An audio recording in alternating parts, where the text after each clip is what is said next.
वाणी विशेषैर्वनजेक्षणानां पिकप्रियानि स्वनलालनीयैः उदङ्करो भूदथ कर्णिकारो रागश्च यूनां हृदये तदानीम्.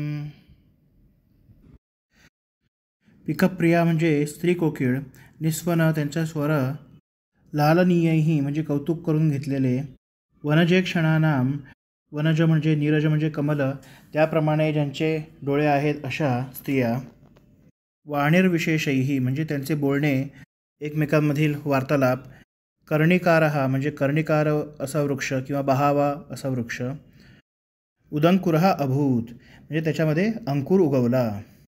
अथ यानंतर यूनाम म्हणजे तरुणांच्या, हृदयामध्ये, रागः म्हणजे प्रेमभावना, तदानीम अभूत म्हणजे ती इथे झाली, म्हणजे ती प्रेमभावना उगवली.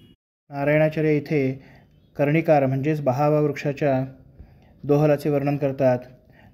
व्यंकटनाथ व सरस्वती येत असताना त्यांना वनामध्ये कर्णिकार वृक्ष दिसला. या वृक्षाजवळ अनेक कमलाप्रमाणे नेत्र असणाऱ्या स्त्रिया वार्तालाप करत होत्या. या वार्तालापाचा स्वर एवढा सुमधूर मंजूळ असा होता की कोकिळ स्त्रीला देखील त्या स्वराचे कौतुक वाटत होते.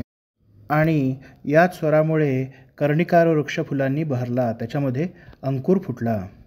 आता कर्णिकार वृक्षालाच अंकुर फुटला आहे, तोच बहरला आहे, तर साहजिकच तेथे असलेल्या तरुणांच्या हृदयात देखील प्रेमभावना जागी झाली.